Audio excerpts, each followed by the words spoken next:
Kisah hidup atau manaqib Syekh Nazim sesuai dengan penuturan Maulana Syekh Hisham Kopani, Kutub Mutasarrif.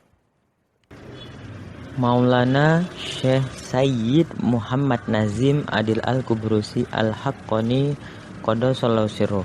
Semoga Allah mensucikan ruhnya beliau.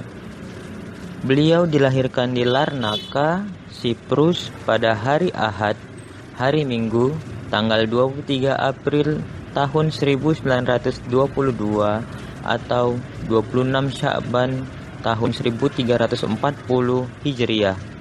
Dari sisi ayah, beliau adalah keturunan Syekh Abdul Qadir Jailani Qaddasallahu sirruh, pendiri tarekat Qadiriyah. Sedangkan dari sisi ibunya, beliau adalah keturunan Maulana Syekh Jalaluddin Rumi Qaddasallahu sirruh, pendiri tarekat Maulawiyah, yang juga merupakan keturunan Sayyidina Hasan alaihissalam dan Husain alaihissalam, cucu dari Kanjeng Nabi Muhammad SAW. Selama masa kanak-kanak di Siprus, beliau selalu berkumpul bersama kakeknya, yaitu salah seorang syekh tarekat Qadiriyah, untuk mempelajari berbagai spiritualitas dan berbagai ilmu disiplin. Tanda-tanda yang luar biasa telah tampak pada Syekh Nazim kecil. Perilakunya amat sempurna. Ia tidak pernah berselisih dengan siapapun. Ia selalu tersenyum dan sabar. Kedua kakek dari pihak ayah dan ibunya melatih beliau pada jalan spiritual. Ketika remaja, Syekh Nazim sangat diperhitungkan karena tingkat spiritualnya yang amat tinggi. Setiap orang di Larnaca mengenal beliau karena dengan usia yang masih teramat muda, ia mampu memberi nasihat kepada banyak orang, meramal masa depan, dan dengan spontan membukanya. Sejak umur 5 tahun, ibunya sering mencari beliau dan mendapati beliau sedang berada di dalam masjid atau di makam Ummu Hiram radhiyallahu an yang berada di sebelah masjid. Ummu Hiram radhiyallahu an ini adalah salah satu sahabat Nabi Muhammad yang makamnya terdapat di Siprus.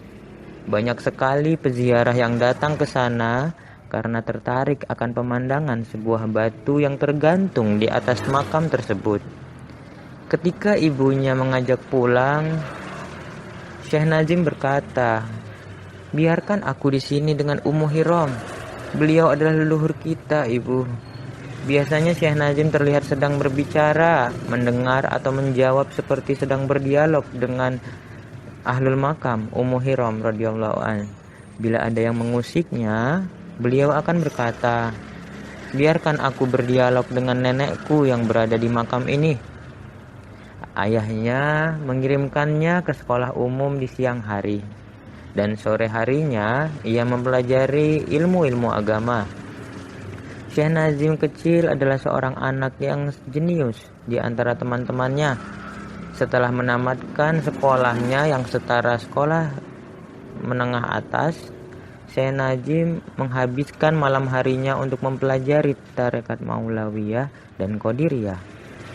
Ia mengikuti suhbah tarekat Maulawiyah dan Qadiriyah pada hari Kamis dan Jumat. Beliau mempelajari ilmu syariah, ilmu fikih, ilmu hadis, ilmu logika, dan tafsir Al-Quran. Beliau mampu memberikan penjelasan hukum tentang masalah-masalah Islam secara luas. Beliau juga mampu berbicara dengan orang-orang dari berbagai tingkatan spiritualitas. Beliau diberi kemampuan untuk menjelaskan masalah-masalah yang sulit dalam bahasa yang sederhana dan jelas. Setelah tamat sekolah menengah atas di Siprus, Syekh Nazim pindah ke Istanbul, Turki pada tahun 1359 Hijriah atau tahun 1940 Masehi. Di sana beliau tinggal bersama kedua saudara laki-laki dan seorang saudara perempuannya. Beliau menimba ilmu di bidang teknik kimia di Universitas Istanbul di daerah Bayazid.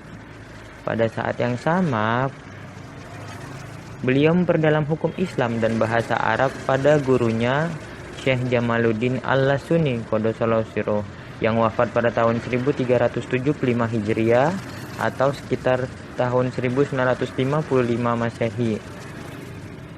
Syekh Nazim meraih gelar sarjana di bidang teknik kimia dengan hasil yang memuaskan dibandingkan teman-temannya.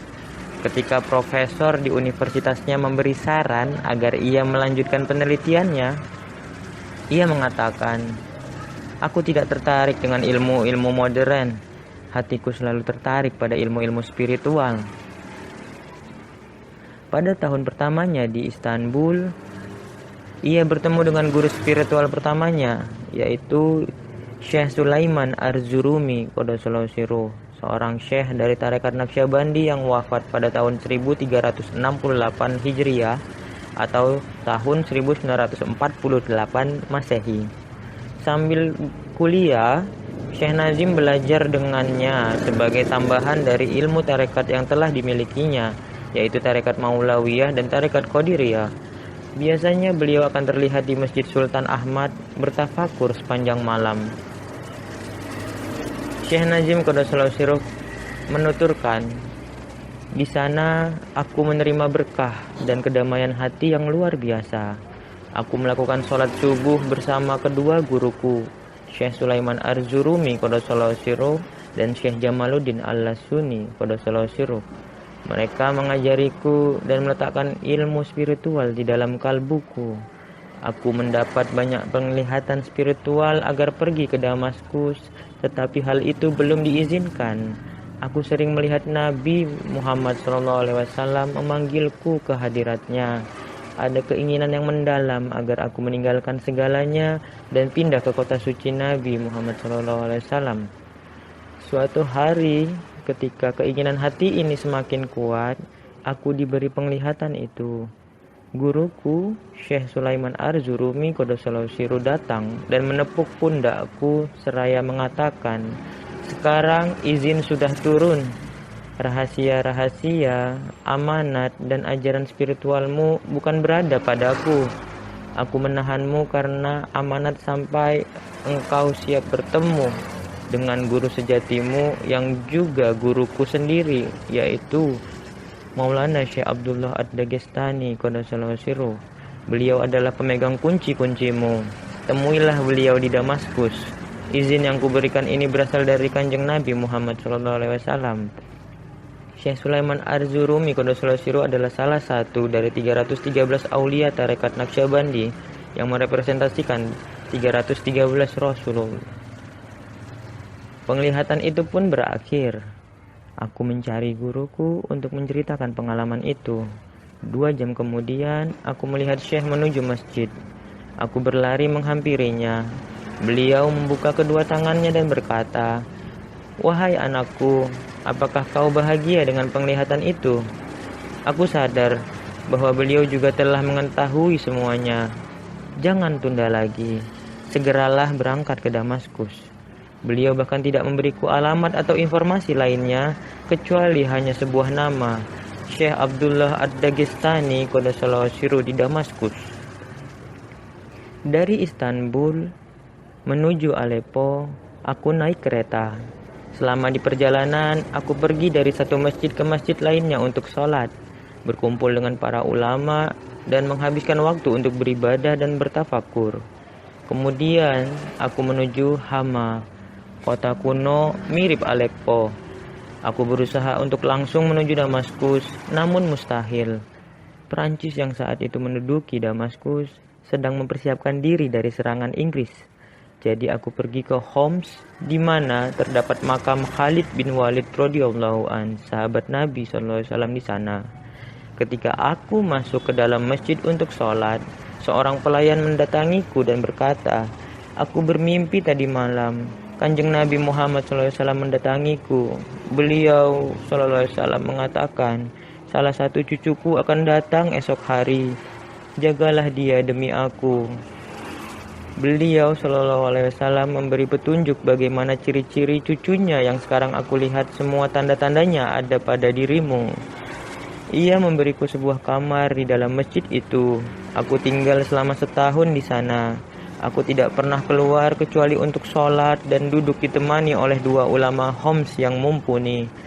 Mereka mengajar bacaan Quran, tafsir, fikih, dan tradisi-tradisi Islam lainnya.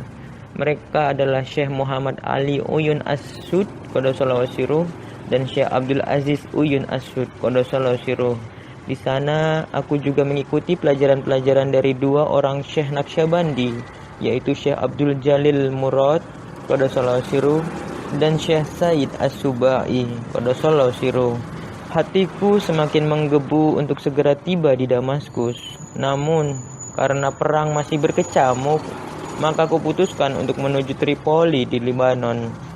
Dari sana menuju Beirut, lalu ke Damaskus lewat jalur yang lebih aman. Pada tahun 1364 Hijriah atau tahun 1944 Masehi, Syekh Nazim pergi ke Tripoli dengan menggunakan kendaraan bus. Bus ini membawanya sampai ke pelabuhan yang masih asing dan tak seorang pun di sana yang dikenalinya. Ketika ia sedang berjalan mengelilingi pelabuhan, ia melihat seseorang yang datang dari arah berlawanan. Orang itu adalah mufti Tripoli yang bernama Syekh Munir Al-Malik Qaddasallahu Sirruh. Beliau juga merupakan syekh atas semua tarekat sufi di kota itu. Beliau bertanya, "Apakah engkau Syekh Nazim?" Aku bermimpi di mana Kanjeng Nabi Muhammad SAW mengatakan, "Salah satu cucuku tiba di Tripoli." Beliau, Kanjeng Nabi Muhammad SAW, menunjukkan gambaran mengenai sosokmu dan menyuruhku mencarimu di daerah ini. Nabi Muhammad SAW menyuruhku untuk menjagamu. Syekh Nazim Qaddasallahu Sirruh menuturkan hal ini. Aku tinggal dengan Syekh Munir Al-Malik Qaddasallahu Sirruh selama sebulan. Beliau mengatur perjalananku menuju Homs dan kemudian dilanjutkan ke Damaskus. Aku tiba di Damaskus pada hari Jumat tahun 1365 Hijriah atau di tahun 1945 di awal-awal tahun Hijriah saat itu. Aku tahu bahwa Syekh Abdullah Ad-Dagestani Qaddasallahu Sirruh tinggal di wilayah Hay Al-Maidan, dekat dengan makam Bilal Al-Habasyi radhiyallahu anhu, dan banyak keturunan dari keluarga Nabi Muhammad SAW. Sebuah daerah kuno yang penuh dengan monumen-monumen bersejarah. Aku pun tidak tahu yang mana rumah Syekh Abdullah Qaddasallahu Sirruh. Sebuah penglihatan datang ketika aku berdiri di pinggir jalan. Syekh keluar dari rumahnya dan memanggilku untuk masuk. Penglihatan itu segera lenyap dan aku tetap tidak melihat seorang pun di jalan. Keadaan tampak senyap akibat invasi Perancis dan Inggris. Penduduk ketakutan dan bersembunyi di dalam rumah masing-masing. Aku sendirian dan mulai bertafakur di dalam hati untuk mengetahui yang mana rumah Syekh Abdullah Ad-Dagestan Qaddasallahu Sirruh. Sekilas gambaran itu muncul, sebuah rumah dengan sebuah pintu yang khas. Aku berusaha mencari sampai akhirnya aku menemukannya. Ketika akan aku ketuk, Syekh membuka pintu rumah menyambutku. "Selamat datang anakku, Nazim Effendi." Penampilannya yang tidak biasa segera menarik hatiku. Tidak pernah aku bertemu dengan Syekh yang seperti itu sebelumnya. Cahaya terpancar dari wajah dan keningnya. Kehangatan yang berasal dari dalam hatinya dan dari senyuman di wajahnya. Beliau mengajakku ke lantai atas dengan menaiki tangga di dalam kamarnya dan berkata, "Kami sudah menunggumu." Di dalam hati, aku sangat bahagia bersamanya. Namun, masih ada keinginan untuk mengunjungi kota Nabi Muhammad SAW. Aku bertanya kepadanya, apa yang harus aku lakukan? Beliau menjawab, "Besok akan kuberi jawaban. Sekarang waktumu untuk beristirahat." Beliau menawari makan malam, lalu kami sholat isya berjamaah dan kemudian tidur. Pagi-pagi sekali beliau membangunkan aku untuk melakukan sholat. Tidak pernah aku merasakan kekuatan luar biasa seperti cara beliau beribadah. Aku merasa sedang berada di hadirat ilahi dan hatiku semakin tertarik padanya. Kembali sebuah penglihatan terlintas. Aku melihat diriku sendiri menaiki sebuah tangga dari tempat sholat kami menuju ke Baitul Ma'mur, Ka'bah surgawi. Setingkat demi setingkat. Setiap tingkat yang kulalui adalah makom yang diberikan oleh Syekh kepadaku. Di setiap makom aku menerima ilmu di dalam kalbuku yang sebelumnya tidak pernah ku dengar atau ku pelajari. Kata-kata, kelompok kata, kalimat diletakkan sekaligus dalam tata cara yang indah, dialirkan ke dalam kalbuku. Dari makom yang satu ke makom berikutnya sampai terangkat menuju Baitul Ma'mur. Di sana aku melihat 124.000 nabi berbaris melakukan sholat, dan Nabi Muhammad SAW bertindak sebagai imamnya. Aku melihat 124.000 sahabat Nabi Muhammad SAW yang berbaris di belakang beliau SAW. Aku melihat 7.007 aulia tarekat Naqsyabandi berdiri di belakang mereka mengerjakan sholat. Aku juga melihat 124.000 aulia tarekat lain berbaris melaksanakan sholat. Sebuah tempat sengaja disisakan untuk 2 orang tepat di sebelah Abu Bakar As-Siddiq radhiyallahu an. Grand Syekh mengajakku menuju tempat itu dan kami pun melaksanakan sholat subuh berjamaah. Suatu pengalaman beribadah yang sangat indah. Ketika Kanjeng Nabi Muhammad SAW memimpin sholat itu, bacaan yang dilantunkannya sungguh syahdu. Tidak ada kata-kata yang mampu melukiskan pengalaman tersebut. Sesuatu yang sifatnya ilahiyah. Begitu sholat selesai, penglihatan itu pun berakhir. Tepat ketika Syekh menyuruhku untuk mengumandangkan azan subuh. Beliau menjadi imam dan aku di belakangnya. Dari luar aku mendengar suara peperangan antara 2 pihak tentara. Grand Syekh segera membaiatku dalam tarekat Naqsyabandi. Beliau berkata, "Anakku, kami mempunyai kekuatan untuk bisa membuat seorang murid mencapai makomnya dalam waktu sedetik saja." Sambil melihat ke arah kalbuku, kedua matanya berubah warna. Dari kuning menjadi merah, lalu berubah putih, kemudian hijau, dan akhirnya hitam. Perubahan warna-warna itu berhubungan dengan ilmu-ilmu yang dipancarkan ke dalam kalbuku. Pertama adalah warna kuning yang menunjukkan makom kalbu. Beliau mengalirkan segala jenis ilmu eksternal atau ilmu lahir yang diperlukan untuk melaksanakan kehidupan manusia sehari-hari. Yang kedua adalah makom rahasia atau sir, ilmu dari seluruh 40 tarekat yang berasal dari Sayyidina Ali bin Abi Thalib radhiyallahu an. Aku rasakan diriku menjadi ahli dalam seluruh tarekat ini. Mata beliau berubah warna menjadi merah saat hal ini terjadi. Tahap yang ketiga adalah tingkatan sir asir, rahasia dalam rahasia, yang hanya diizinkan bagi para Syekh Naqsyabandi dengan imamnya Abu Bakar As-Siddiq radhiyallahu an. Saat itu mata Grand Syekh telah berubah menjadi putih. Makom keempat yaitu ilmu spiritual tersembunyi atau khofa, di mana saat itu mata beliau berubah menjadi warna hijau. Dan terakhir adalah tahap akhfa, makom yang paling rahasia di mana tak ada apapun yang tampak di sana. Mata beliau berubah menjadi hitam dan disinilah beliau mengantarku menuju hadirat Allah Subhanahu wa Ta'ala. Kemudian Grand Syekh mengembalikan aku pada kondisi semula. Rasa cintaku pada Grand Syekh begitu meluap sehingga tidak terbayangkan bila harus berjauhan dengannya. Aku tak menginginkan apapun kecuali agar bisa berdekatan dan berkhidmah kepada beliau selamanya. Namun perasaan damai itu terasa bagaikan disambar petir, badai, dan tornado. Ujian yang sungguh luar biasa dan membuatku putus asa ketika kemudian beliau mengatakan, "Anakku, orang-orang membutuhkanmu. Aku telah cukup memberimu untuk saat ini. Pergilah ke Siprus hari ini juga." Aku telah menempuh perjalanan selama 1,5 tahun untuk bisa bertemu dengannya. Aku habiskan 1 malam bersamanya, dan kini beliau memintaku untuk kembali ke Siprus, sebuah tempat yang telah kutinggalkan selama 5 tahun. Perintah yang amat mengerikan bagiku. Namun dalam tarekat sufi, seorang murid harus menyerah pada kehendak syekhnya. Setelah mencium tangan dan kaki beliau sambil meminta izin, aku mencoba menemukan jalan menuju Siprus. Perang Dunia Kedua akan segera berakhir dan sama sekali tidak ada sarana transportasi. Ketika aku sedang memikirkan jalan keluarnya, seseorang menghampiriku.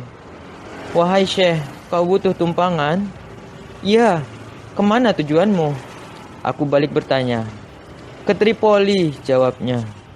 Kemudian setelah 2 hari perjalanan dengan truknya, kami pun sampai di Tripoli. "Antarkan aku sampai pelabuhan," kataku. "Untuk apa?" "Agar bisa naik kapal ke Siprus." "Bagaimana bisa?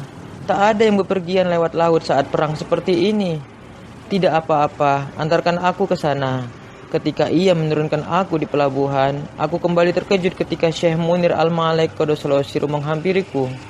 Beliau berkata, "Cinta macam apakah yang dimiliki kakekmu padamu?" Kanjeng Nabi Muhammad SAW datang lagi lewat mimpiku dan mengatakan, "Cucuku Nazim akan segera tiba, jagalah dia." Aku tinggal bersama Syekh Munir Qaddasallahu Sirruh selama 3 hari. Aku memintanya untuk mengatur perjalananku sampai ke Siprus.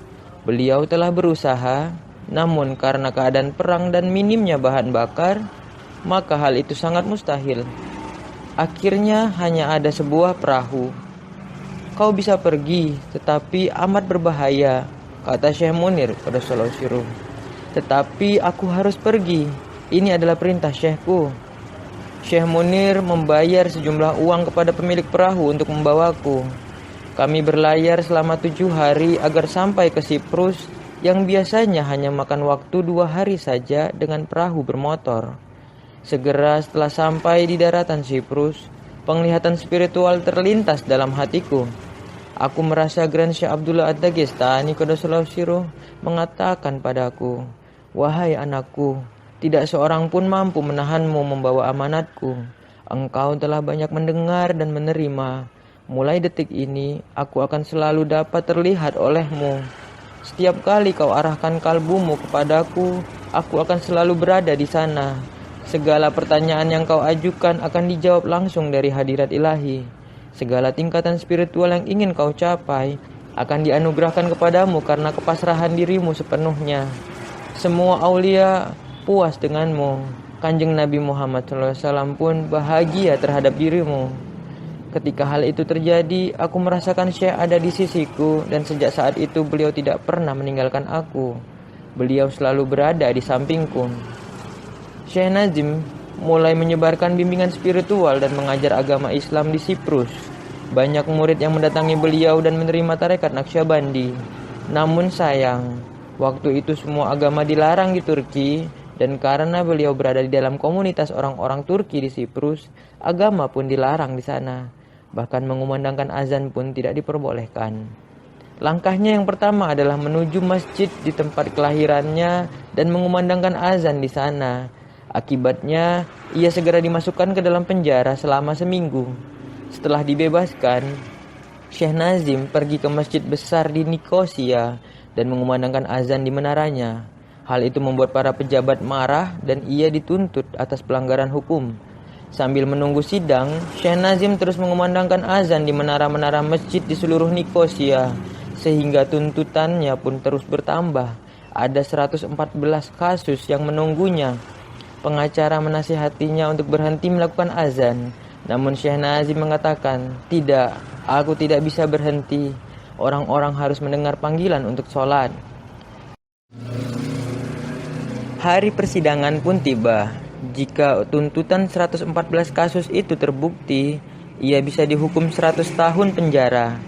Pada hari yang sama, hasil pemilu pun diumumkan di Turki. Seorang pria bernama Adnan Menderes dicalonkan untuk berkuasa. Langkah pertamanya ketika terpilih menjadi presiden adalah membuka seluruh masjid dan mengizinkan azan dikumandangkan dalam bahasa Arab. Itulah keajaiban Syekh Nazim. Selama bertahun-tahun di sana, ia telah melakukan perjalanan ke seluruh penjuru Siprus. Ia juga mengunjungi Libanon, Mesir, Saudi Arabia, dan tempat-tempat lain untuk mengajar tarekat Sufi. Syekh Nazim kembali ke Damaskus pada tahun 1952 ketika ia menikahi salah satu murid Grand Syekh Abdullah, yaitu Hajah Aminah Adil Qaddasallahu Sirruh. Sejak saat itu ia tinggal di Damaskus dan mengunjungi Siprus setiap tahunnya, yaitu selama 3 bulan pada bulan Rajab, Sya'ban, dan Ramadan. Syekh Nazim dan keluarganya tinggal di Damaskus. Keluarganya selalu menyertai bila Syekh Nazim pergi ke Siprus. Syekh Nazim mempunyai 2 anak perempuan dan 2 anak laki-laki. Syekh Nazim menunaikan ibadah haji setiap tahunnya untuk memimpin jemaah haji dari Siprus. Ia telah melaksanakan ibadah haji sebanyak 27 kali, baik untuk menjaga murid-muridnya atau mengikuti Grand Syekh Abdullah Qaddasallahu Sirruh. Suatu saat Grand Syekh mengatakan agar ia pergi ke Aleppo dari Damaskus dengan berjalan kaki dan berhenti di setiap desa untuk menyebarkan tarekat Naqsyabandi, ajaran Sufisme dan ajaran Islam. Jarak antara Damaskus menuju Aleppo sekitar 400 km. Perlu waktu lebih dari 1 tahun untuk perjalanan pergi dan kembali. Syekh Nazim berjalan kaki selama 1 atau 2 hari. Ketika sampai di sebuah desa, ia tinggal di sana selama seminggu untuk menyebarkan tarekat Naqsyabandi, memimpin zikir, melatih penduduk, dan melanjutkan perjalanannya sampai ke desa selanjutnya. Namanya pun mulai terdengar di setiap lidah orang-orang, mulai dari perbatasan Yordania sampai perbatasan Turki dekat Aleppo. Hal yang sama juga diperintahkan dan dijalankan oleh Syekh Nazim, yaitu agar ia berjalan kaki ke Siprus. Dari desa yang satu ke desa lainnya, ia berdakwah, menyeru orang agar kembali pada Tuhannya dan meninggalkan kehidupan materialistik, sekularisme, dan ateisme. Ia amat dicintai di seluruh Siprus dan masyhur dengan sebutan Syekh Nazim Qaddasallahu Sirruh Yesilbas, atau Syekh Nazim yang berturban hijau karena turban dan jubahnya yang berwarna hijau. Ia sering mengunjungi Libanon, di mana kami bertemu dan mengenalnya. Pada tahun 1955, saya berada di kantor paman saya, yang menjabat sebagai sekjen urusan agama di Libanon, sebuah jabatan yang tinggi dalam pemerintahan. Ketika itu tiba waktunya sholat asar dan paman saya, Syekh Mukhtar Al-Laili, sering melakukan sholat di Masjid Al-Umari Al-Kabir di Beirut. Di sana ada juga gereja pada masa Umar bin Al-Khattab radhiyallahu an yang telah berubah menjadi masjid di masa beliau. Di bawah tanah masjid masih terdapat fondasi gereja. Paman saya menjadi imam, sementara saya bersama 2 saudara saya menjadi makmumnya. Seorang syekh datang dan sholat di sebelah kami. Kemudian ia memandang kedua saudara saya dan menyebut nama-nama mereka.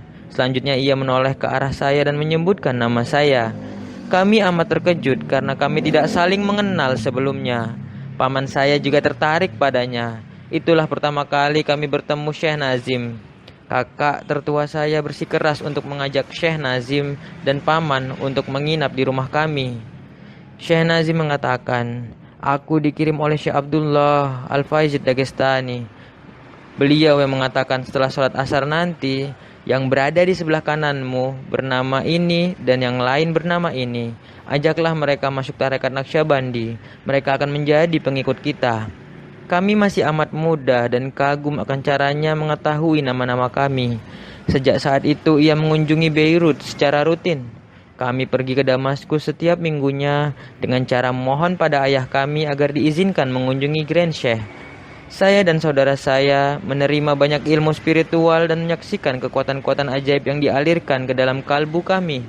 Rumah Syekh Nazim Qaddasallahu Sirruh tidak pernah sepi dari pengunjung. Sedikitnya 100 orang silih berganti mengunjungi rumahnya setiap harinya dan dilayani dengan baik.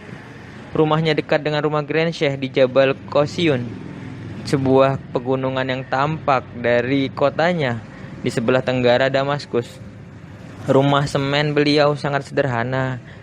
dengan perabotan dari kayu atau bahan-bahan alami lainnya yang dibuat dengan tangan.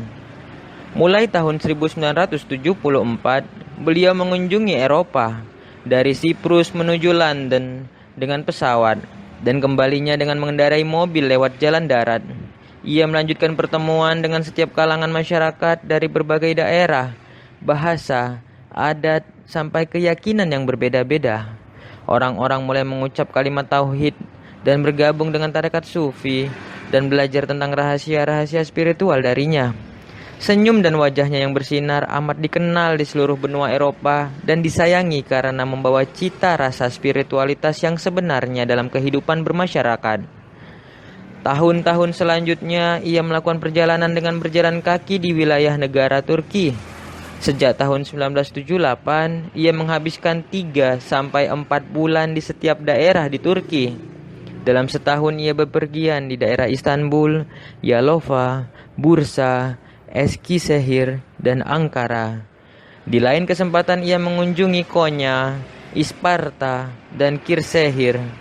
Tahun berikutnya mengunjungi pesisir selatan dari Adana menuju Mersin, Alanya, Izmir, dan Antalya. Kemudian di tahun berikutnya ia bepergian ke sisi timur, Diyarbakir, Erzurum, sampai perbatasan Irak. Kemudian kunjungan selanjutnya adalah di Laut Hitam, bergerak dari satu wilayah ke wilayah lainnya, dari kota menuju kota lain, dari masjid ke masjid, mensyiarkan kalamullah dan spiritualitas dimanapun ia berada. Kemanapun Syekh Nazim pergi, ia selalu disambut oleh kerumunan massa dari yang sederhana hingga pejabat pemerintahan. Ia termasyhur dengan sebutan Al-Kubrusi di seluruh Turki. Syekh Nazim merupakan syekh dari Presiden Turki terakhir, Turgut Özal, yang amat menghormatinya. Akhir-akhir ini Syekh Nazim terkenal karena pemberitaan yang luas dari media dan pers. Ia diwawancarai hampir setiap minggu oleh berbagai stasiun TV dan reporter yang menanyakan tentang berbagai kejadian serta masa depan Turki. Ia mampu menjembatani antara pemerintahan yang sekuler dan kelompok Islam yang fundamental, seperti yang diajarkan oleh Nabi Muhammad SAW, sehingga tercipta kedamaian di setiap hati dan pikiran kedua belah pihak, baik kalangan awam maupun yang cerdas sekalipun. Di tahun 1986, ia terpanggil untuk mengadakan perjalanan ke timur jauh, menuju Brunei, Malaysia, Singapura, India, Pakistan, dan Sri Lanka.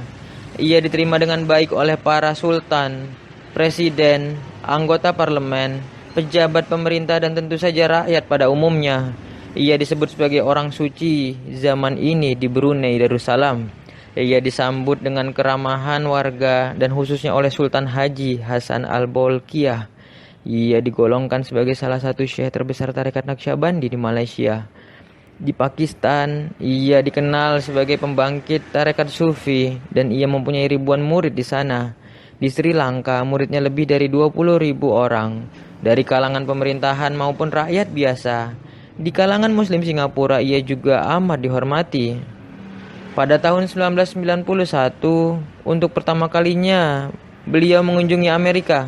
Lebih dari 15 negara bagian dikunjunginya. Ia bertemu dengan banyak kalangan masyarakat dari berbagai aliran dan agama, baik itu Muslim, Kristen, Yahudi, Sikh, Buddha, Hindu, New Age, dan lain sebagainya. Kunjungan-kunjungan ini membuahkan berdirinya lebih dari 13 pusat-pusat tarekat Naqsyabandi di Amerika Utara. Kunjungan kedua pada tahun 1993, ia mendatangi berbagai daerah dan kota, masjid, gereja, sinagog, dan kuil. Melalui Syekh Nazim, lebih dari 10.000 orang di Amerika Utara telah masuk Islam dan berbaiat dalam tarekat Naqsyabandi. Pada bulan Oktober 1993, ia menghadiri peresmian kembali masjid dan sekolah Imam Bukhari di Bukhara, Uzbekistan. Ia adalah orang pertama di antara banyak generasi Imam Bukhari yang mampu mengembalikan daerah pusat para aulia di Asia Tengah yang sangat kuat mengabadikan nama dan ajarannya dalam tarekat ini. Sebagaimana Syekh Naqsyaband Qaddasallahu Sirruh sebagai pelopor di daerah Bukhara dan Asia Tengah, juga Ahmad As-Sirhindi Al-Mujadidi Qaddasallahu Sirruh pelopor di milenium kedua, dan Khalid Al-Baghdadi Qaddasallahu Sirruh pelopor kebangkitan Islam, syariat, dan tarekat di Timur Tengah, Maka Syekh Nazim Adil Al-Haqqani Qaddasallahu sirruh adalah pelopor, pembaharu dan penyeru umat agar kembali pada Tuhannya di abad ini, abad perkembangan teknologi dan materialisme. Pada tahun 1991 ia memulai perjalanan ke Amerika. Dalam perjalanannya ia mengunjungi lebih dari 15 negara bagian. Ia berjumpa dengan orang-orang dari berbagai agama dan kepercayaan, mencakup umat Muslim, Kristen, Yahudi, Sikh, Buddha, Hindu, dan penganut New Age. Kunjungan ini memprakarsai berdirinya lebih dari 15 majelis tarekat Naqsyabandi di Amerika Utara. Ia melakukan kunjungan keduanya pada tahun 1993. Ia bepergian ke berbagai kota, mengunjungi masjid, gereja, sinagog, dan kuil. Melalui Syekh Nazim, lebih dari 10.000 orang masuk Islam dan menjadi pengikut tarekat Naqsyabandi. Pada tahun 1986, ia terpanggil untuk berkunjung ke timur jauh. Brunei, Malaysia, Singapura, India, Pakistan, Sri Lanka. Ia mengunjungi kota-kota besar di negara-negara tersebut. Di sana ia disambut oleh sultan, presiden, anggota parlemen, para pejabat pemerintah, dan tentu saja oleh masyarakat pada umumnya. Di Brunei, Syekh Nazim dianggap sebagai wali di zaman ini. Ia mendapat sambutan yang hangat di negara itu, khususnya oleh Sultan Haji Hassan Al-Bolkiah. Di Malaysia, Syekh Nazim dianggap sebagai salah satu dari wali besar dalam tarekat Naqsyabandi. Di Pakistan, Syekh Nazim dikenal sebagai yang membangkitkan tarekat dan mempunyai ribuan murid di sana. Di Sri Lanka, Syekh Nazim memiliki lebih dari 20.000 murid dari kalangan pejabat dan masyarakat umum. Syekh Nazim sangat dihormati di Singapura dan mempunyai banyak murid di sana. Rumah Syekh Nazim Qaddasallahu sirruh tidak pernah sepi dari orang-orang yang berkunjung. Sedikitnya 100 orang pengunjung datang setiap harinya. Ia melayani mereka semuanya. Khalwat Syekh Nazim pertamanya atas perintah Syekh Abdullah Ad-Dagestani. Khalwat pertama beliau diperintahkan pada tahun 1955 di Suwaileh, Yordania. Ia berkhalwat selama 6 bulan lamanya. Kekuatan dan kemurnian dalam setiap kehadirannya mampu menarik ribuan murid di Suwaileh dan desa-desa sekitarnya. Ramta dan Amman menjadi penuh oleh murid-muridnya. Ulama, pejabat resmi, dan banyak kalangan tertarik akan pencerahan dan kepribadiannya. Ketika beliau baru mempunyai 2 orang anak, 1 perempuan dan 1 laki-laki, Syekh Nazim dipanggil oleh Grand Syekh Abdullah Qaddasallahu sirruh. Aku menerima perintah dari Nabi Muhammad SAW untukmu agar melakukan khalwat di Masjid Abdul Qadir Al-Jailani Qaddasallahu sirruh di Baghdad. Pergilah ke sana dan lakukan khalwat selama 6 bulan lamanya. Syekh Nazim bercerita mengenai peristiwa ini. Aku tidak bertanya apapun pada Grand Syekh. Aku bahkan tidak pulang ke rumah. Aku langsung melangkahkan kakiku menuju marja di dalam kotanya. Tidak pernah terlintas dalam benakku, aku perlu pakaian, uang, atau makanan. Ketika beliau berkata pergilah, maka aku segera pergi. Aku memang ingin melakukan khalwat bersama Syekh Abdul Qadir Jailani Qaddasallahu sirruh. Ketika sampai di kota, aku melihat seorang pria yang sedang menatapku. Ia mengenaliku. Syekh Nazim, kau mau kemana? Ke Baghdad, jawabku. Ternyata ia adalah murid Grand Syekh. Aku juga mau ke sana. Kami pun berangkat dengan naik truk yang penuh dengan muatan barang untuk dikirim ke Baghdad. Ketika masuki Masjid Syekh Abdul Qadir Al-Jailani Qaddasallahu sirruh, ada seorang pria tinggi besar yang berdiri di pintu. Ia memanggilku. Syekh Nazim. Ya, jawabku. Aku ditunjuk untuk melayanimu selama engkau tinggal di sini. Mari ikuti aku. Sebenarnya aku terkejut dengan hal ini, namun di dalam tarekat segala hal telah diatur dalam kehendak ilahi. Aku mengikutinya sampai ke makam Sang Gaus. Aku mengucapkan salam pada kakek buyutku, Maulana Syekh Abdul Qadir Al-Jailani Qaddasallahu sirruh. Sambil menunjukkan kamarku, orang itu mengatakan, setiap hari aku akan memberimu semangkuk sup dan sepotong roti. Aku keluar dari kamar hanya untuk menunaikan sholat 5 waktu saja. Aku mencapai sebuah makom di mana aku mampu khatam Al-Quran dalam waktu 9 jam. Setiap harinya aku membaca La ilaha illallah sebanyak 124.000 kali dan sholawat sebanyak 124.000 kali.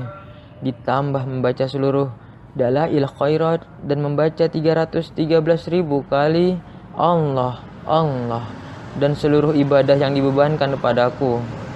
Penglihatan-penglihatan spiritual mulai bermunculan, mengantarku dari satu makom ke makom lainnya, sampai akhirnya aku menjadi fana dalam hadirat Allah.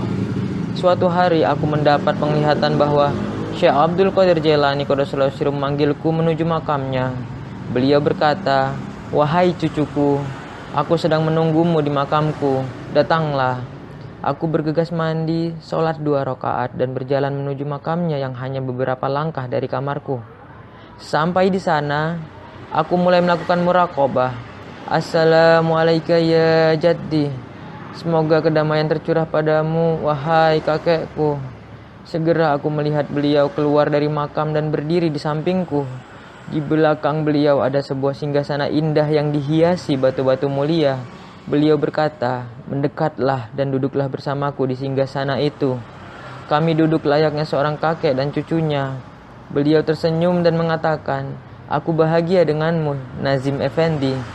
Makom syekhmu Abdullah Al-Faizid Dagestani Qaddasallahu sirruh amat tinggi dalam tarekat Naqsyabandi.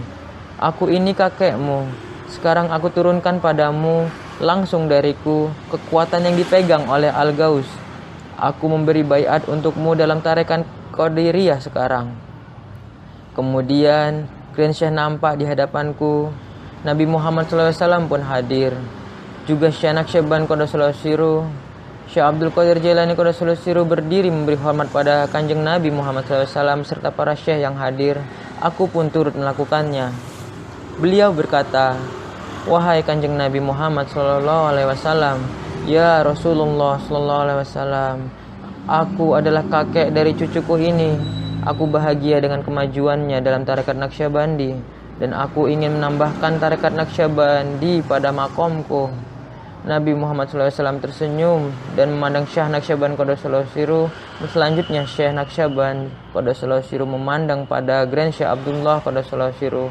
Inilah adab pimpinan yang baik, karena Syekh Abdullah Qaddasallahu sirruh yang masih hidup pada saat itu.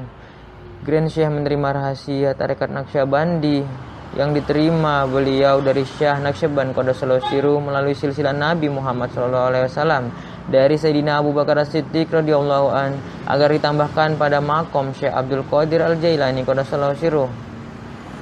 Ketika Syekh Nazim menyelesaikan khalwatnya dan akan segera meninggalkan makom kakeknya dan mengucapkan salam perpisahan, Syekh Abdul Qadir Jailani Qaddasallahu sirruh muncul dan memperbaharui baiat Syekh Nazim Qaddasallahu sirruh dalam tarekat Qadiriyah.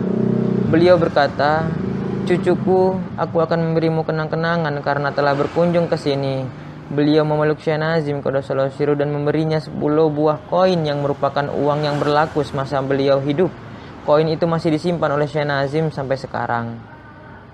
Sebelum pergi, Syekh Nazim memberi tanda kenangan berupa jubah kepada Syekh yang telah melayaninya selama khalwat di sana. "Aku memakai jubah ini selama khalwatku, sebagai alas tidurku, bahkan juga saat sholat dan zikirku. Sampai simpanlah. Allah Subhanahu wa Ta'ala dan Nabi Muhammad SAW akan memberkatimu." Syekh itu mengambil jubah, menciumnya, dan memakainya. Syekh Nazim meninggalkan Baghdad dan kembali ke Damaskus, Suriah. Pada tahun 1992, ketika Syekh Nazim mengunjungi Lahore, Pakistan, ia berziarah ke makam Syekh Ali Hujwiri Qaddasallahu sirruh. Lalu salah seorang syekh dari tarekat Qadiriyah mengundangnya ke rumahnya.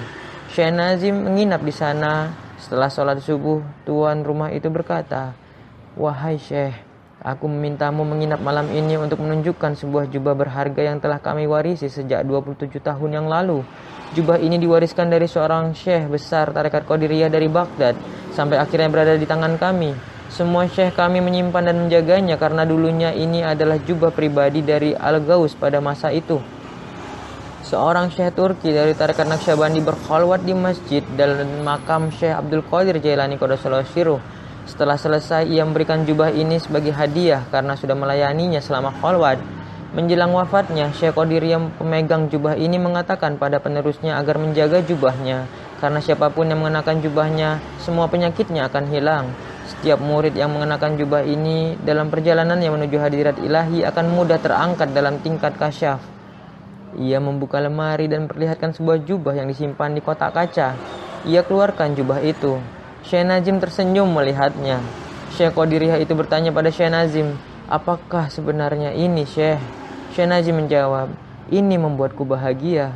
Jubah ini aku berikan pada Syekh Tarekat Qadiriyah saat aku selesai khalwat. Ketika mendengar hal ini, Syekh tersebut mencium tangan Syekh Nazim dan meminta baiat di dalam Tarekat Naqsyabandi. Khalwat di Madinah. Seringkali Syekh Nazim diperintahkan untuk melakukan khalwat dengan kurun waktu antara 40 hari sampai setahun. Tingkatan khalwatnya juga berbeda-beda, mulai diisolasi dari kontak dunia luar, sholat, atau hanya diperkenankan adanya kontak saat melaksanakan zikir atau pertemuan karena memberi kajian. Ia sering melaksanakan khalwat di kota Nabi Muhammad SAW, Madinah Al-Munawwarah. Ia mengatakan, tidak seorang pun diberi kehormatan melakukan khalwat bersama syekh mereka. Aku mendapatkan kesempatan ini berada dalam satu ruangan dengan Syekh Abdullah di Madinah, sebuah ruangan kuno dekat Masjid Suci Nabi Muhammad SAW. Di sana terdapat satu pintu dan sebuah jendela. Segera setelah kami memasuki ruangan itu, Syekh menutup jendela rapat-rapat dan beliau mengizinkan aku keluar hanya pada saat menunaikan sholat 5 waktu di Masjid Nabi Muhammad SAW. Beliau mengingatkan aku agar mengawasi langkah nazar barqadam dalam perjalanan menuju tempat sholat. Dengan mendisiplin dan mengontrol pandangan kita berarti memutuskan diri dari segala hal kecuali pada Allah Subhanahu wa taala Azza wa Jalla beserta nabinya Nabi Muhammad SAW. Syekh Abdullah tidak pernah tidur selama khalwat berlangsung. Selama 1 tahun aku tidak pernah melihat beliau tidur dan menyentuh makanan. Hanya semangkuk sup dan sepotong roti disediakan untuk kami setiap harinya. Beliau selalu memberikan bagiannya kepadaku. Beliau hanya minum air dan tidak pernah meninggalkan ruangan itu. Malam demi malam, hari demi hari, Grand Syekh duduk membaca Al-Quran hanya dengan penerangan lilin, berzikir, dan mengangkat tangannya dalam doa. Kadang aku tidak mengerti apa yang beliau ucapkan karena beliau menggunakan bahasa langit. Aku hanya mampu memahaminya lewat ilham dan penglihatan yang masuk ke dalam kalbuku. Aku tidak tahu kapan saatnya malam ataupun siang kecuali saat sholat. Grand Syekh tidak pernah melihat sinar matahari selama setahun penuh, kecuali cahaya dari lilin. Dan aku melihat cahaya matahari hanya ketika pergi untuk sholat. Melalui khalwat tersebut, spiritualitasku meningkat ke tingkatan yang berbeda-beda. Suatu hari aku mendengar beliau mengatakan, "Ya Allah, berilah aku kekuatan Al-Ghaus, perantara, penolong dari kekuatan yang Engkau berikan pada Nabimu, Kanjeng Nabi Muhammad SAW, untuk meminta ampunanmu bagi seluruh umat manusia saat kiamat nanti dan mengangkat mereka menuju hadiratmu." Ketika beliau mengatakan hal ini, aku mengalami penglihatan mengenai keadaan saat hari kiamat. Allah Subhanahu wa taala turun dari arasy-Nya dan mengadili umat manusia. Nabi Muhammad SAW berada di samping kanannya. Grand Syekh berada di sebelah kanan Nabi Muhammad SAW dan aku berada di sebelah kanan Grand Syekh. Setelah Allah Subhanahu wa taala mengadili umat manusia, Dia memberi wewenang pada Nabi Muhammad SAW untuk menjadi perantara bagi ampunannya. Ketika Nabi Muhammad SAW selesai melakukannya, beliau SAW meminta Grand Syekh untuk memberi berkahnya dan mengangkat mereka dengan kekuatan spiritual yang telah diberikan. Penglihatan itu berakhir dan aku mendengar Grand Syekh mengatakan, "Alhamdulillah, Alhamdulillah, Nazim Effendi, aku sudah mendapat jawabannya."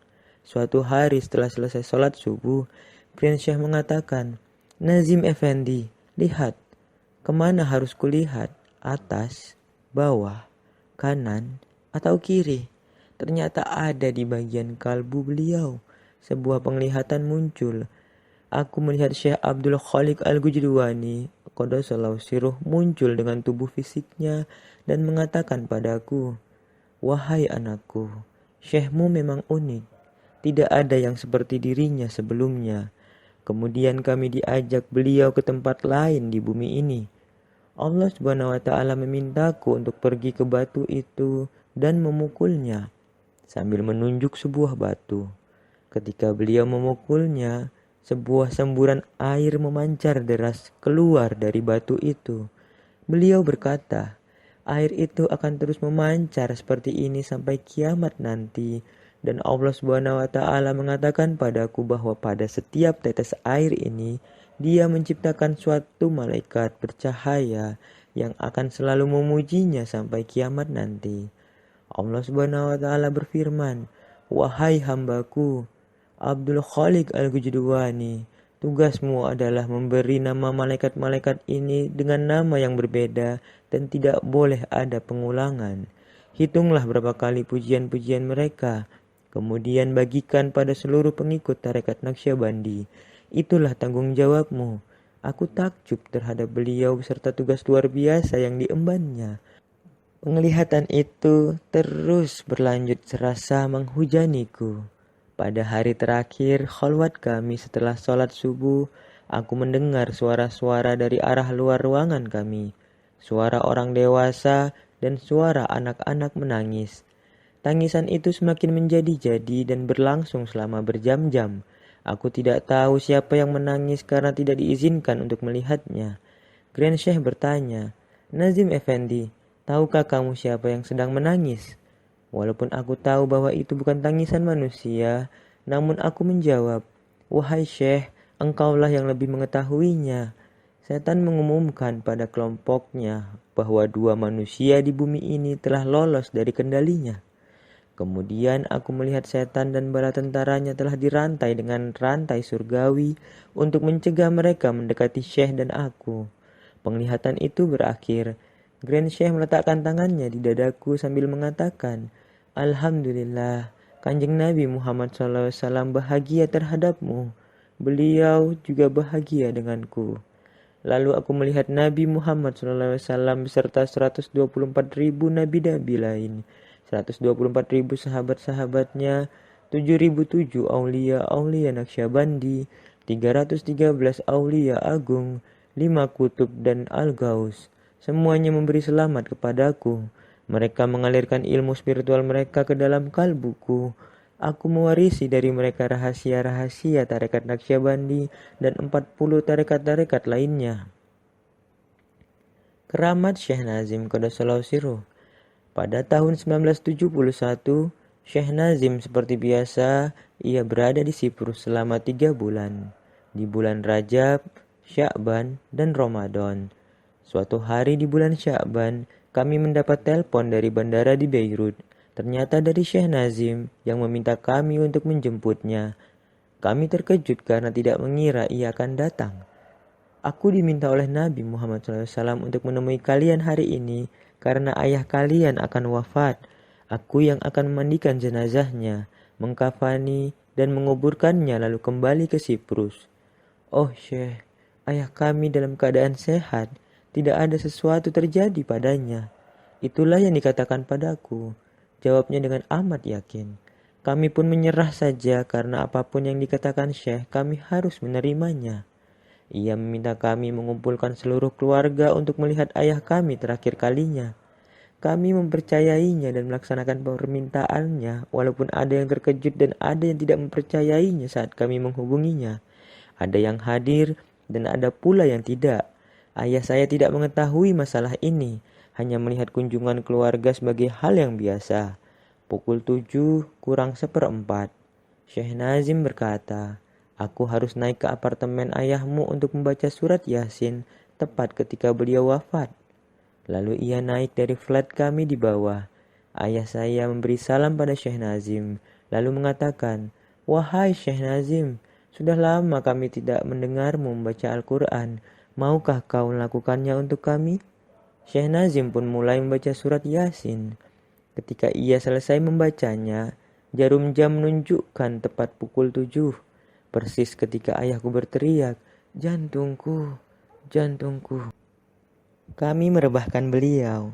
Kedua saudara saya yang sama-sama dokter memeriksanya. Jantungnya berdebar keras tak terkontrol dan dalam hitungan menit, beliau menghembuskan nafas terakhirnya. Semua orang melihat pada Syekh Nazim dengan takjub dan keheranan. Bagaimana ia mengetahuinya?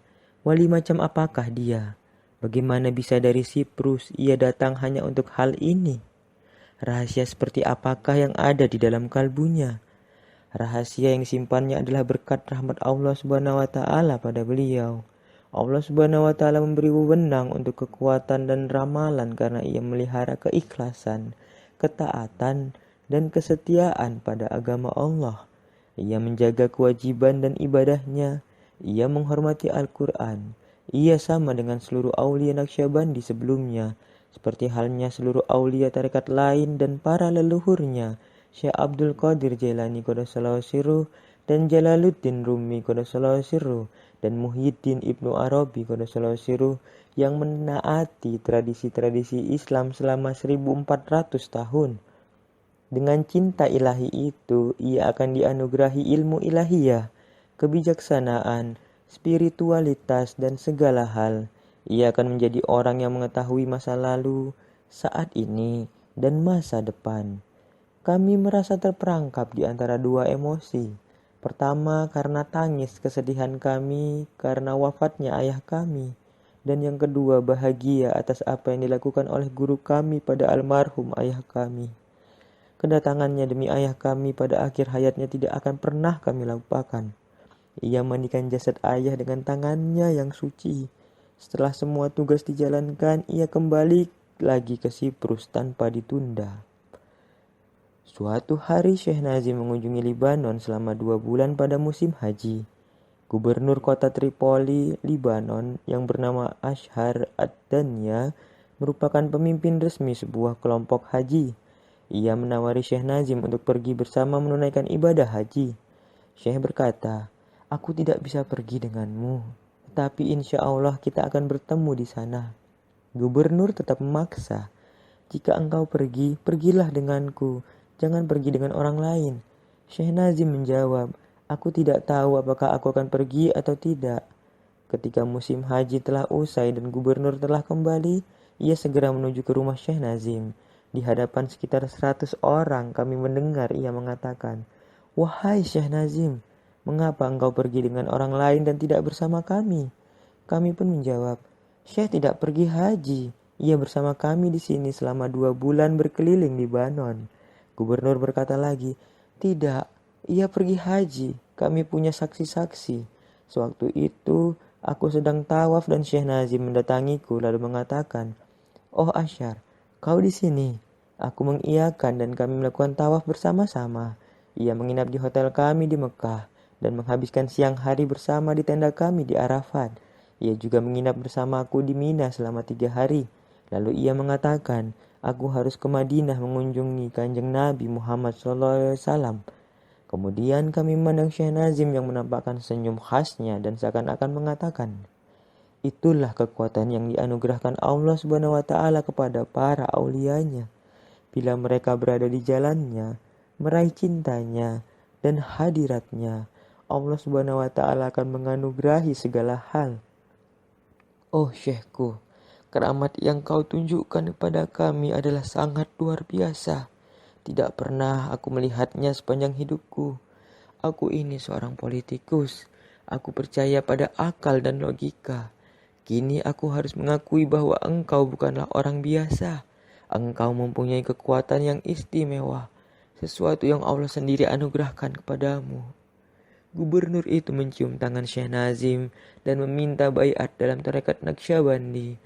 Setiap kali Syekh Nazim mengunjungi Libanon, Gubernur dan Perdana Menteri Libanon akan hadir dalam majelis Syekh Nazim. Sampai saat ini, keluarga-keluarganya dan masyarakat Libanon menjadi pengikut Syekh Nazim. Kata-kata Syekh Nazim tentang keesaan Tuhan yang khas, wahdaniyah, Syekh Nazim mengatakan, itu artinya mustahil adanya kemajemukan, dan ia terdiri dari 3 kategori. Keesaan yang khas dalam zatnya, artinya zatnya tidak berlipat ganda dan bukan merupakan gabungan dari 2 bagian atau lebih, dan tidak ada yang mirip dengan zat ilahiyahnya. Keesaan yang khas dalam sifat-sifatnya artinya Allah Subhanahu wa taala tidak memiliki dua macam sifat yang mewakili hal yang sama. Sebagai contoh, dia tidak mempunyai dua kehendak dan tidak pula dua niat. Dia adalah satu dalam segala sifatnya. Keesaan yang khas dalam segala perbuatannya artinya dialah sang pencipta dengan keinginannya sendiri dan kehendaknya sendiri atas segala yang muncul di alam semesta ini. Seluruh ciptaannya, baik itu suatu substansi atau suatu deskripsi atau suatu perbuatan. Jadi, semua perbuatannya diciptakannya untuk hamba-hambanya. Jika cintanya benar, maka sang pecinta harus menjaga penghormatannya terhadap sang kekasih dan bertingkah laku yang semestinya terhadapnya. Hakul yakin yang tertinggi adalah ketika Syekh memuji hadiratnya di mata kalian dan mengecilkan segala sesuatu selain Allah Subhanahu wa taala. Ada 3 ular besar yang dapat merusak manusia: tidak toleransi dan tidak sabar dengan orang-orang di sekitar kalian, menjadi terbiasa dengan sesuatu yang tidak bisa kalian tinggalkan, dan terbelenggu oleh ego kalian. Menggapai dunia adalah hina, sedangkan menggapai akhirat adalah mulia. Aku heran dengan orang-orang yang lebih memilih menjadi hina daripada mulia. Jika Allah Subhanahu wa taala membuka intisari dari cinta ilahiyahnya, semua orang di bumi ini akan mati karena cinta itu. Kita harus selalu terlibat dalam hal-hal berikut: merenungkan ayat-ayat Allah di dalam kitab suci Al-Quran dan tanda-tanda kebesarannya yang akan menyebabkan cinta berkembang di dalam hati kita, memikirkan janjinya untuk memberi pahala bagi kita yang akan melahirkan kerinduan di dalam diri kita, dan memikirkan tentang ancaman hukumannya akan menimbulkan perasaan malu kepadanya di dalam diri kita. Allah Subhanahu wa taala berfirman, "Barang siapa yang bersabar dengan kami, ia akan mencapai kami." Jika takwa tertanam di dalam hati, lidah tidak akan berbicara hal-hal yang tidak ada manfaatnya. Tasawuf adalah penyucian terus-menerus dalam menuju hadirat ilahiyah Allah Subhanahu wa taala, dan intisarinya adalah meninggalkan kehidupan materialistik ini. Suatu saat, Junaid Quddasallahu sirruh melihat iblis dalam suatu penglihatan, dan iblis itu dalam keadaan telanjang. Junaid Quddasallahu sirruh berkata, "Wahai yang terkutuk, apakah kau tidak malu terlihat telanjang oleh manusia?"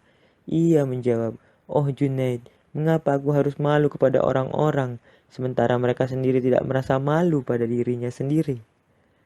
Bila kalian bertemu dengan seorang pencari di jalan Allah Subhanahu wa taala, dekatilah dia dengan ketulusan, kesetiaan, dan kasih sayang. Jangan mendekatinya dengan ilmu. Ilmu akan membuatnya menjadi liar pada awalnya, tetapi kasih sayang akan cepat membawanya kepadamu. Seorang pencari haruslah seseorang yang telah meninggalkan dirinya sendiri dan menghubungkan kalbunya kepada hadirat ilahi. Ia berdiri di hadiratnya, melakukan kewajiban-kewajibannya, sambil membayangkan hadirat ilahi dengan kalbunya. Cahaya ilahi telah membakar kalbunya yang membuatnya kehausan akan nektar mawar, dan menarik tirai dari matanya agar ia dapat melihat Tuhannya. Jika ia membuka mulutnya, itu adalah atas perintah dari hadirat ilahi. Jika ia bergerak, itu adalah atas perintah Allah. Dan jika ia merasa damai, itu adalah atas perbuatan dari atribut ilahiyah. Ia berada dalam hadirat ilahi dan bersama Allah. Seorang sufi adalah orang yang menjaga kewajiban-kewajiban yang telah Allah sampaikan kepada Nabi Muhammad SAW dan berjuang untuk meningkatkan dirinya menuju maqamul ihsan yang merupakan ma'rifatullah, ilmu untuk mengenal Allah. Tasawuf adalah sebuah ilmu di mana orang belajar mengenai keadaan jiwa manusia, apakah terpuji ataupun tercela. Jika keadaannya tercela, ia belajar bagaimana membersihkannya hingga menjadi terpuji dan menjadikannya mampu menempuh perjalanan menuju hadirat ilahiyah Allah. Buahnya adalah perkembangan kalbu, ma'rifatullah, melalui pengalaman langsung, keselamatan di akhirat, memperoleh kemenangan dengan meraih ridho Allah, pencapaian kebahagiaan yang kekal, dan pencerahan dan penyucian sehingga hal-hal yang mulia menyingkapkan dirinya sendiri. Makom-makom yang luar biasa menjadi terbuka dan ia dapat melihat apa yang tidak dapat dilihat oleh mata batin orang lain. Tasawuf bukanlah semacam ibadah tertentu, tapi lebih pada mengaitkan kalbu pada Allah. Dalam pelaksanaannya bila ada sesuatu yang lebih disukai atau mandub menurut standar syariah bagi seseorang dalam situasi tertentu, maka orang itu dapat melakukannya. Inilah sebabnya mengapa kita melihat bahwa kaum sufi telah berkhidmah di dalam Islam dalam kapasitas yang beragam. Para cendekiawan muslim harus mendapat pendidikan mengenai sufisme ini. Prediksi Grand Syekh Abdullah Dagestani Qaddasallahu Sirruh tentang Syekh Nazim. Grand Syekh sebelum beliau wafat mengatakan dalam wasiatnya, atas perintah Kanjeng Nabi Muhammad SAW, aku telah melatih dan mengangkat penerusku, Nazim Effendi Qaddasallahu Sirruh, dan memerintahkannya dalam berbagai khalwat dan melatihnya dalam latihan yang berat, dan aku menunjuknya sebagai penerusku. Aku melihat bahwa di masa depan ia akan menyebarkan tarekat ini melalui timur dan barat. Allah akan membuat beragam orang, kaya dan miskin, para ulama dan politikus mendatanginya, belajar darinya, dan masuk ke dalam tarekat Naqsyabandi, yaitu pada akhir abad ke-20 dan awal abad ke-21.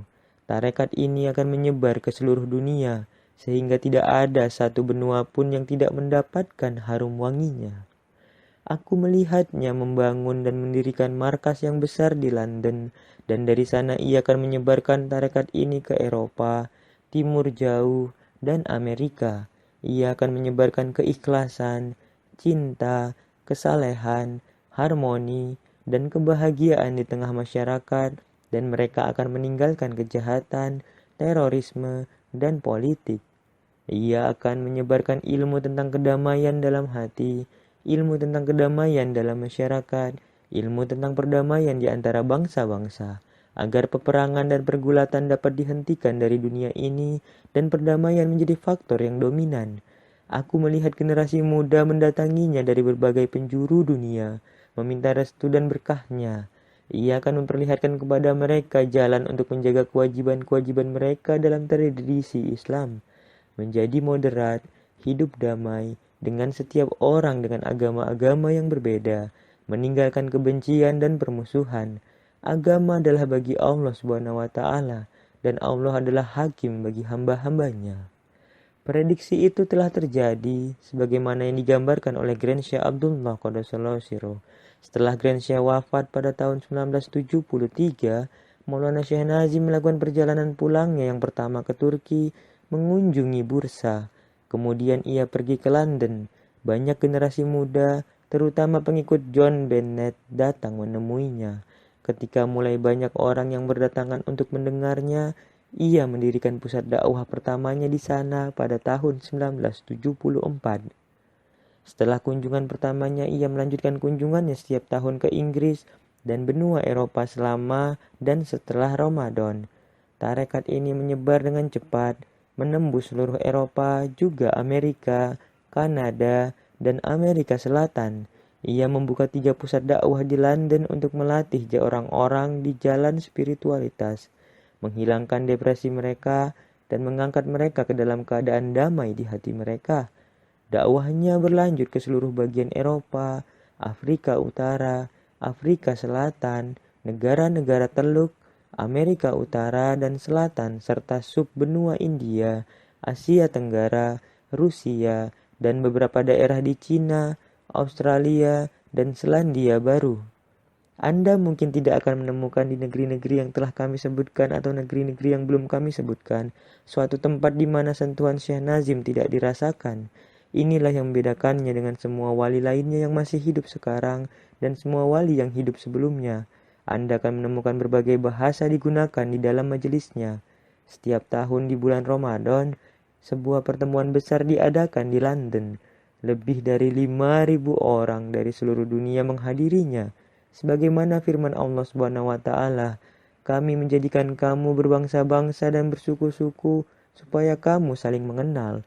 Para pengikutnya berasal dari berbagai lapisan masyarakat, orang miskin, menengah, kaya, pengusaha, dokter, pengacara, psikiater, astronom, tukang pipa, tukang kayu, menteri, politikus, senator, anggota parlemen, perdana menteri, presiden, raja, sultan, dan anggota keluarga kesultanan. Semuanya tertarik dengan kesederhanaannya, dengan senyumnya, dengan cahayanya, dan spiritualitasnya. Jadi ia dikenal sebagai Syekh universal dengan beragam latar belakang. Perkataan-perkataannya dan asosiasinya, suhbah, telah dikumpulkan dan diterbitkan dalam banyak buku, termasuk serial Mercy Oceans dan lebih dari 35 judul lainnya. Ribuan rekaman video dan ribuan jam ceramahnya juga telah didokumentasikan. Kehidupannya senantiasa aktif. Ia adalah seorang musafir di jalan Allah, jarang tinggal di rumah, selalu bergerak dari satu tempat ke tempat lainnya. Satu hari ia berada di timur, hari berikutnya sudah berada di barat. Satu hari ia di utara, hari berikutnya ia di selatan. Anda tidak akan mengetahui kemana ia akan pergi dari satu hari ke hari berikutnya. Ia selalu bertemu para pejabat untuk mendorong dilakukannya rekonsiliasi dan mendorong perdamaian, serta memelihara lingkungan. Ia selalu menanamkan benih-benih cinta, perdamaian, dan keharmonisan dalam hati manusia. Kami berharap dengan semangat ajarannya, semua agama akan menemukan jalurnya menuju rekonsiliasi dan meninggalkan perbedaan-perbedaan untuk hidup secara damai dan harmonis. Prediksi Syekh Nazim tentang masa depan dunia merupakan kelanjutan dari prediksi Grand Syekh Abdullah Qaddasallahu Sirruh, yaitu dengan mengungkapkan kejadian-kejadian sebelum mereka terjadi, memberi peringatan kepada orang-orang agar mereka memperhatikan apa yang akan terjadi. Seringkali ia mengatakan, komunisme akan berakhir dan Uni Soviet akan terpecah menjadi negara-negara kecil. Ia juga memprediksikan bahwa tembok Berlin akan dihancurkan. Rahasia dari silsilah emas tarekat Naqsyabandi berada di tangannya. Ia membawanya dengan kekuatan tertinggi. Rahasia itu bersinar kemana-mana. Semoga Allah Subhanahu wa Ta'ala memberkatinya dan memberi kekuatan padanya dalam melaksanakan pekerjaan sucinya. Semoga Allah Subhanahu wa Ta'ala mengirimkan lebih banyak kedamaian, berkah, keselamatan, dan cahaya kepada Nabi tercinta Kanjeng Nabi Muhammad SAW, keluarga, dan sahabatnya, juga kepada semua nabi, semua aulia, khususnya hamba-hambanya yang taat di dalam tarekat Naqsyabandi, dan semua tarekat sufi, khususnya pada walinya di masa kita, Syekh Nazim Al-Haqqani.